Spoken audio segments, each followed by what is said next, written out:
ఇమ్మాడి రవి అదేనండి, ఐబొమ్మ రవి. అతని life story గురించి మీరు తెలుసుకున్నట్టయితే ఒక సినిమాకి తగ్గకుండా ఉంది. తన లైఫ్ స్టోరీ గురించి సిపి సజ్జన ప్రెస్ మీట్ గురించి ఈ వీడియోలో మొత్తం కూడా కంప్లీట్గా డిస్కస్ చేద్దాం. నా పేరు నసీర్ బాబా.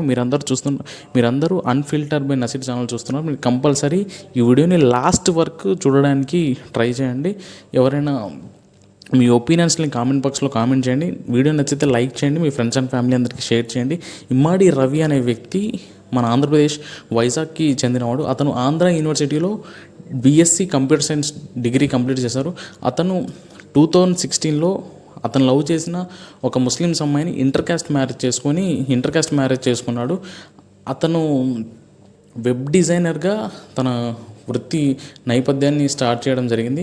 అతనికి వెబ్ డిజైనర్గా చాలా తక్కువ శాలరీ రావడంతో తన భార్య అండ్ అత్త వాళ్ళందరూ కూడా డబ్బు సంపాదించాలనే ఒక ప్రెజర్ని క్రియేట్ చేయడంతో ఈ ఇమ్మాడి రవికి ఒక ఆలోచన వచ్చింది. మనం moviewrap.org.com అనే ఒక మూవీస్ చూడడానికి మా అందరం కూడా ఆ యాప్లోకి వెళ్తే ఆ యాప్స్ అనేవి క్లియర్గా మనకి ఉండవు.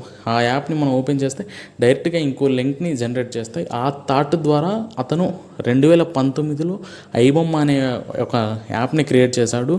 ఇది 2022లో మంచి హైప్ వచ్చింది. కానీ అతనికి 2021లోనే అతని వైఫ్తోని డివర్స్ అయినాయి. అతనికి ఆమెకి ఇష్టం లేదు, ఎప్పటి నుంచో ఇతన్ని వదిలించుకునే ఒక ఉద్దేశంతోనే 2021లో డైవర్స్ అయ్యి కంప్లీట్ అయ్యాను. ఇతను ఈ ఐబొమ్మ అనే ఒక వెబ్సైట్ ద్వారా 20,000 కోట్లు సంపాదించాడు. అతని ఫస్ట్ శాలరీ వచ్చేసి 75 లక్షలు. ఈ 75 లక్షలు తన వైఫ్ చూపించడం, ఆమె హ్యాపీగా ఉండకపోవడం వల్ల అండ్ ఆమెకి తెలుసు అతనితో కలిసి ఉండకూడదు అనే ఒక థాట్ ప్రాసెస్తో డైవర్స్ తీసుకుంది. ఇతను ఇంకా ఎలా అయినా ఈ ఐబొమ్మ అనే యాప్ని మంచిగా డెవలప్ చేయాలి. మనల్ని ఇండియాలో ఉంటే పోలీస్ వాళ్ళు కంపల్సరీ పట్టుకుంటారు, మనం ఇక్కడ ఉంటే కష్టమని అతను దుబాయ్, యుఎస్ఏ, నెదర్లాండ్స్ కంట్రీస్లో ఉండి ఈ ఐబొమ్మని ఆపరేట్ చేసేవాడు. ఇతను కరేబియన్ దీవులలో ఇంకా పర్మనెంట్గా అక్కడే ఉండి 18 lakhs పెట్టి అక్కడ కరేబియన్ దీవుల సిటిజన్షిప్ తీసుకొని అక్కడే ఉండి ఈ ఐబొమ్మ అనే యాప్ని ఇతను అండ్ ఇతని కింద ఉన్న టీం అందరూ కూడా ఆపరేట్ చేసి ఫ్రీగా జనాల్లో సినిమాలు తీసుకురావడానికి వీళ్ళందరూ కూడా ట్రై చేశారు.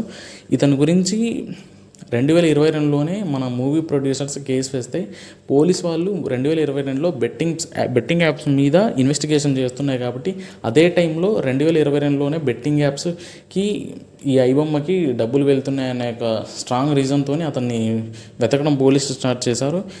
ఈ 2025 మొన్న రీసెంట్గా అతన్ని అరెస్ట్ చేసి పోలీసులు కస్టడీలో తీసుకుంటే విచారణ చేస్తే అతని దగ్గర 21,000 సినిమా కాపీస్ ఉన్నాయి. అతను 1972లో రిలీజ్ అయిన గాడ్ ఫాదర్ నుంచి మొన్న రీసెంట్గా రిలీజ్ అయిన ఓజీ మూవీ వరకు కూడా అతని దగ్గర హెచ్డి క్వాలిటీ మూవీ ప్రింట్స్ అనేవి ఉన్నాయి. అతని దగ్గర ఇంకా 50 లక్షల మంది యొక్క డేటా అతని దగ్గర హోల్డ్ అయి ఉంది. అంటే మీరందరూ దీని ద్వారా ఏం తెలుసుకోవాలంటే మనకి ఫ్రీగా ఏదైతే దొరుకుతుందో అది ఫ్రీగా కాదు, ఆ ఫ్రీగా దొరికే దాంట్లో ఏదో ఒక లొసుగు ఉంది. ఆ లొసుగుని అందరూ కూడా పసిగట్టండి. ఇలాంటి ఇల్లీగల్ యాప్స్ని గవర్నమెంట్ సర్టిఫికేట్ లేని యాప్స్ని మీరు వాడడం వల్ల ఎంతో కొంత మీకు నష్టం ఉంది. డిజిటల్ అరెస్ట్, మీ డబ్బులు పోవడం, ఇలాంటి మీరు ఇప్పటి వరకు ఐబొమ్మ వెబ్సైట్ని యూస్ చేసినట్లయితే మీరందరూ కూడా 1930 అనే ఒక మొబైల్ నెంబర్ని గుర్తుపెట్టుకోండి. ఇది సైబర్ సెల్కి సంబంధించిన మొబైల్ నెంబర్. ఎవరైనా డిజిటల్ అరెస్ట్కి గురైతే కంపల్సరీ మీరందరూ కూడా ఈ నెంబర్కి ఫోన్ చేస్తే వాళ్ళందరూ కూడా ఎమ్మటే రెస్పాండ్ అయ్యి యాక్షన్ తీసుకుంటారు. Back to the story. IBomma Ravi అనే వ్యక్తి 2 or 3 years బ్యాక్ ఒక ప్రొడ్యూసర్స్కి స్ట్రాంగ్ వార్నింగ్ ఇచ్చాడు. నేను ఇక్కడ పక్కన ఫోటో పెడతాను, మీరందరూ కూడా ఒక 2 or 1 minute పాజ్ చేసి చదవండి. అతను పెట్టిన పోస్ట్ మీద మీరు ఏమనుకుంటారో కామెంట్ బాక్స్లో కామెంట్ చేయండి. వాళ్ళ నాన్నగారు ఒక వ్యాలిడ్ పాయింట్ చెప్పుండే, మనం ఎక్కడైతే ఉంటున్నామో అంటే మనం కంట్రీలో బతుకుతున్నాం, కంపల్సరీ మన కంట్రీ యొక్క రాజ్యాంగానికి చట్టాలకి లోబడి ఉండాలి తప్ప వ్యతిరేకంగా మనం పనులు చేస్తే కంపల్సరీ అరెస్ట్ అవుతాం, ఎంతో కొంత శిక్షని గురవుతాం. అతని కొడుకు గురించి చెప్పుండే. ఇక బ్యాక్ టు నేనేమనుకుంటున్నా అంటే నా ఒపీనియన్ ఏంటి అంటే అతను వాళ్ళ అత్త వాళ్ళ వైఫ్ యొక్క వాళ్ళిద్దరి ఈగో మీద ఈ ఐబొమ్మ అనే ఒక వెబ్సైట్ని రూపొందించి అతను డబ్బు సంపాదించాడు, 20 కోట్ల వరకు సంపాదించాడు. కానీ ఈగో వల్ల అతను సంపాదించాడు. అతనే కరెక్ట్ పని చేసినట్టయితే ఇంకా బాగుండు. ఈ ఇల్లీగల్ రూట్ కాకుండా మంచి రూట్ ఎంచుకున్నట్టయితే ఇంకా లైఫ్లో మంచి సక్సెస్ అయ్యాడమని నేను అనుకుంటున్నాను. ఒకటి ఈగో వల్ల ఎవడైనా ఏదైనా చేయగలడు, అది బాగా గుర్తుపెట్టుకోండి.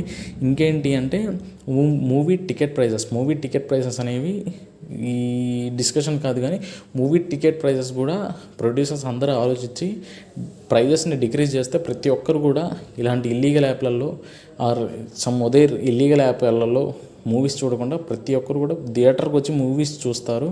కంపల్సరీ ఓటీటీ యాప్స్ యొక్క ప్రైజెస్ కూడా తగ్గిస్తే వాళ్ళకి ఎంతో కొంత హెల్ప్ అవుతుంది. అండ్ అంతే. మీ అందరికీ కూడా ఇమ్మడి రవి గురించి, ఐబొమ్మ రవి గురించి ఫుల్ స్టోరీ అర్థమైందని నేను అనుకుంటున్నాను. Thank you. రేపటి వీడియోలో మళ్ళీ కలుద్దాం. నా ఛానల్ని కంపల్సరీ సబ్స్క్రైబ్ చేయండి. Thank you.